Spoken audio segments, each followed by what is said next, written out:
पटवार भर्ती परीक्षा में नोटिफिकेशन में जो पदों का वर्गीकरण हुआ है ना, उसमें एससी एसटी और ओबीसी वाले विद्यार्थियों के साथ जो धोखा किया है ना सरकार और अधीनस्थ बोर्ड ने, सच बता रहा हूं आपको, कभी भगवान भी माफ नहीं करेगा। विद्यार्थी ने नोटिफिकेशन आते समय कितना खुश हुआ होगा कि यार पटवार का नोटिफिकेशन आया है। और होता क्या है, आरक्षण के नाम पे झुंझुना पकड़ा करके, चुनाव के समय आरक्षण आरक्षण चिल्ला करके, और बात एससी एसटी और ओबीसी की करते हुए आज असलियत का पता लग रहा है कि तुम्हारे साथ कितना बड़ा विश्वासघात हुआ है। हो सकता है कि सरकार ने, अधीनस्थ बोर्ड ने विद्यार्थियों को अकेला मान लिया होगा, विद्यार्थियों को निर्धन असहाय मान लिया होगा, अनाथ मान लिया होगा। अरे नहीं है वो अनाथ, वो अपने पैरों पे खड़ा है। और याद रखना, वो दिन भी जिस दिन अधीनस्थ बोर्ड ने कहा था कि हम नेगेटिव मार्किंग लागू करेंगे, जब विद्यार्थियों ने इसका विरोध किया तो वो हटाना पड़ा।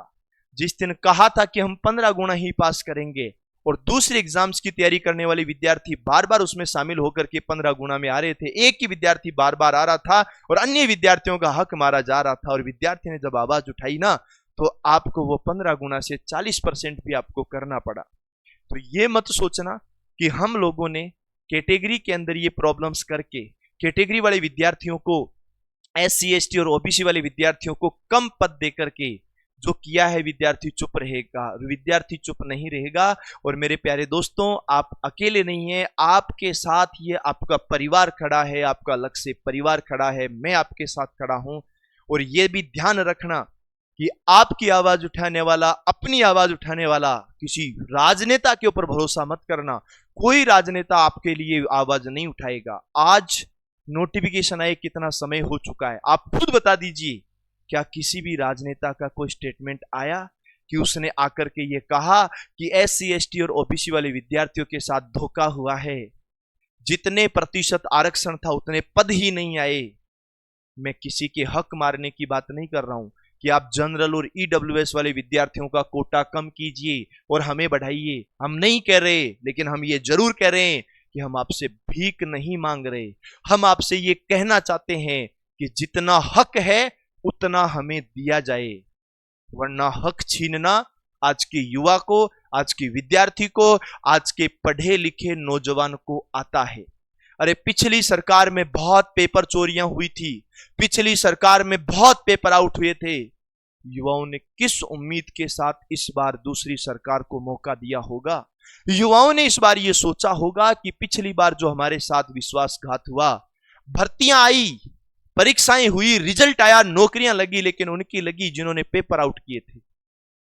और जब चुनाव हुए थे ना, तो वर्तमान सरकार ने बड़े बड़े वादे किए थे चुनाव से पहले कि जिन लोगों ने पेपर आउट किए उन बड़े बड़े मगरमच्छ को हम पकड़ेंगे।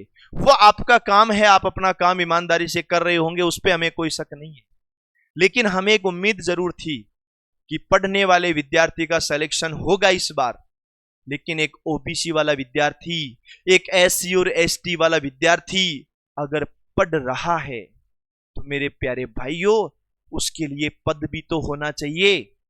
आज टीएसपी में राजस्थान के 18 से ज्यादा प्रतिशत जनसंख्या निवास करती है। पदों का वर्गीकरण करके देख लीजिएगा कि आपने उनके साथ भी कैसा व्यवहार किया है। यह व्यवहार चलेगा नहीं।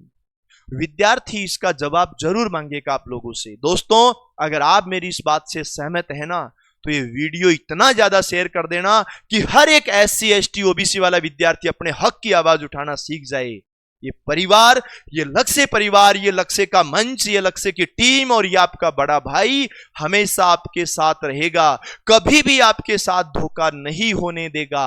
ये ध्यान रखना, ये पहला ऐसा संस्थान है जो विद्यार्थियों को गुणवत्तापूर्ण पढ़ाता भी है, लेकिन विद्यार्थियों के हक की जहां बात आती है ना, वहां हक की बात उठाता भी है। याद कर लेना, नेगेटिव मार्किंग की सबसे पहले बात उठाई थी कि नेगेटिव मार्किंग हटना चाहिए तो हटा। याद कर लेना, 15 गुना वाले को हटा करके 40%, 60% जो भी था, एक परसेंटेज की लिमिट की बात कही थी, सबसे पहले आवाज उठाई थी और उठानी ही थी। हम फिर आपके साथ तैयार हुए हैं। पटवार का नोटिफिकेशन आए 3-4 दिन हो गए हैं। किसी भी बुद्धिजीवी शिक्षक का, किसी भी बुद्धिजीवी कोचिंग संस्थान का, किसी भी राजनेता का, किसी भी उस समाज के ठेकेदार का अभी तक कोई स्टेटमेंट नहीं आया जो आज इन असहाय विद्यार्थियों के साथ खड़ा हुआ है। चाहे कोई भी खड़ा नहीं हो, साथियों आपके साथ ये आपका परिवार खड़ा है। मस्त रहिएगा, आने वाले समय में झुका देंगे। और याद रखना, झुकती है ये सरकारें, झुकते हैं ये सिस्टम, बस झुकाने वाला चाहिए और अकेला कोई नहीं झुका सकता। जब आप लोगों का साथ होगा ना तो आपकी हर बात को माना जाएगा, ये आपको ध्यान रखना। दोस्तों मैं आपके साथ हूं, आपके साथ बना हुआ हूं, बस आप मेरा साथ मत छोड़ना। आने वाला समय आप लोगों का होगा और एक बार अगर इस बार सरकार ने अपनी मनमानी कर ली ना तो अगली बार दोबारा तुम्हारे हक को ऐसे ही कुचला जाएगा, ये ध्यान रखना। तो दोस्तों फिर आऊंगा आपसे मिलने जल्द ही, तब तक के लिए सभी को ऑल द बेस्ट। उम्मीद करता हूं जल्द ही आपकी भर्ती का ये जो समस्या है इसका समाधान हो जाएगा। तब तक के लिए सभी को राम राम।